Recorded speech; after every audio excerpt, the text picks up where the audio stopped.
The first of the apprentice knots is the square knot. It's for joining two lines of equal size or equal diameter. You'll take two separate lines, the bitter end of each. Laying it down, you'll take your left one and take it across and make it turn, and then take your right and come across and go over top. Draw it tightly. Both bitter ends must appear on the top of the knot. This one will not slip or tumble. Be careful when people demonstrate.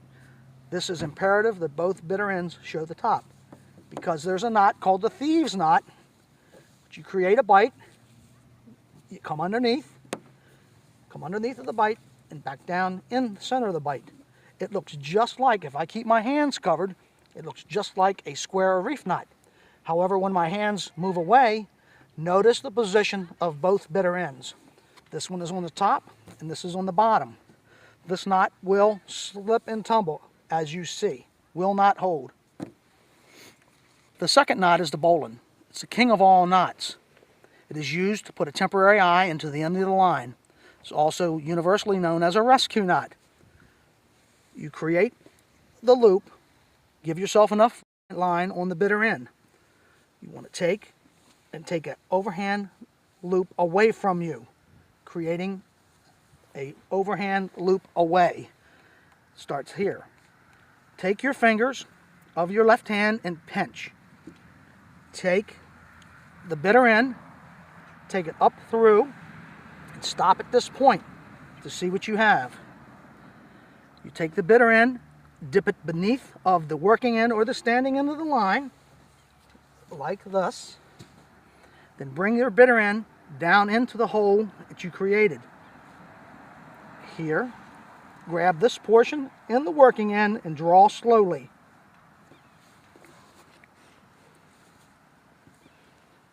You'll notice the bitter end is on the inside, or an inside bowline.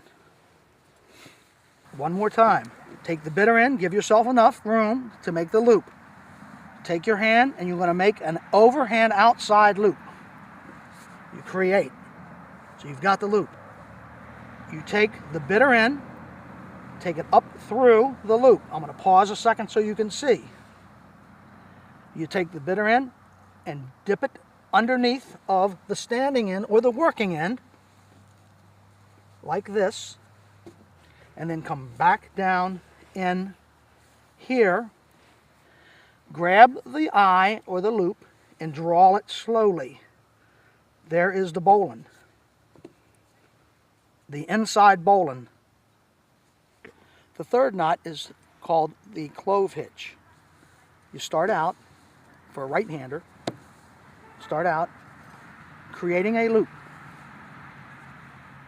Take your left hand, pinch slightly, coming across the top, bringing the bitter end around beneath.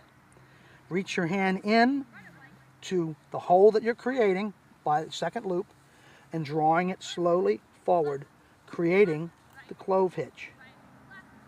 That is all there is to it.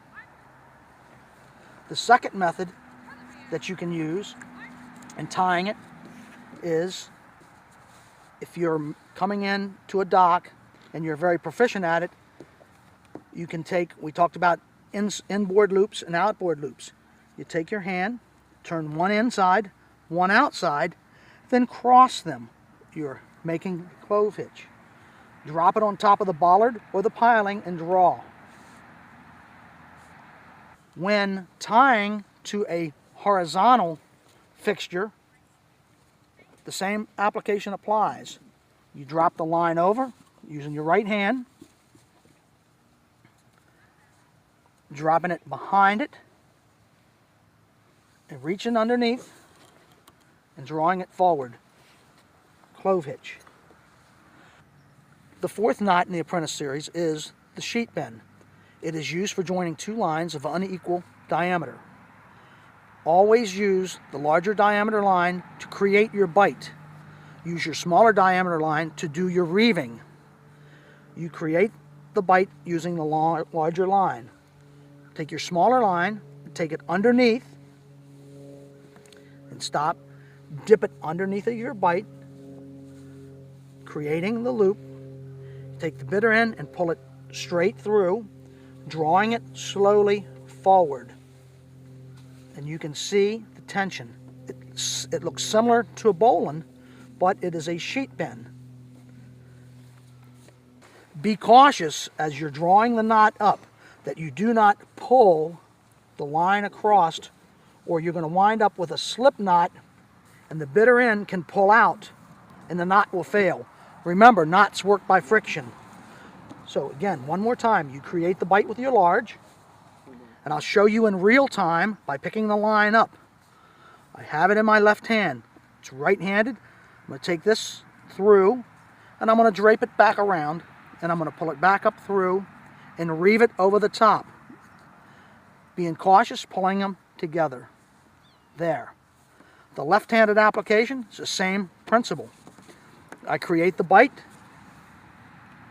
come up through, bring it back, and pull it through. This is the left-hand version. The only difference is the bitter end comes out the other side. The fifth knot in the Apprentice series is called 2 half hitches. 2 half hitches is created by starting by taking an overhand loop, letting it tumble. That's 1 half hitch. Following in the same direction, you must stay in the same rotation or the same direction, bringing the bitter end through. You have 2 half hitches and you draw it tight. This is also used for making a vessel fast to a dock, pier, or moorings. I want to show you something here. If you can tie a clove hitch, you can tie 2 half hitches. If you look closely, 2 half hitches is nothing but a clove hitch tied on the working end of the line. Look very closely at this knot here between my hands. This is a clove hitch, but it is a separate knot because we have a loop around it, 2 half hitches, and it will slide up tight. You start out by giving yourself enough room with the bitter end for the working end or standing end. You will create a half hitch by taking and going around, and you'll notice the half hitch. I went to my right side because I'm tying it right-handed. So I have a half hitch right here. I come back and I create a second hitch going in the same direction, thus forming 2 half hitches. The 6th knot for the ordinary requirement is the figure 8 knot. The figure 8 knot is used to prevent lines from running through block and tackles or shivs. It's a simple knot to tie. You create the bite in the line, give yourself enough room on the bitter end. You take a half twist towards you. You take the bitter end and you pull it through, and you have the figure 8. In teaching the figure 8 to beginners, a fun exercise is to simply have your students, either right-handed or left-handed, point to someone. Hey you, turn their hand upside down, come here. Thusly explain. Take your bitter end, lace the line at the first knuckle of your finger, of your index finger or your right hand. Make a full twist, drop it down, and there's your figure 8. The 7th knot for ordinary requirement is the cleat hitch. It's used to moor your vessel either alongside another vessel or to a pier or dock. Some piers have cleats, others have bollards. You start out by taking your working or bitter end, leaving yourself enough room to create the figure 8s. You'll come around, make a full loop underneath, take it across the top, around, and then turn the line and a half hitch, turning the loop towards you and drawing it slowly. There's no need to create more figure 8s on top.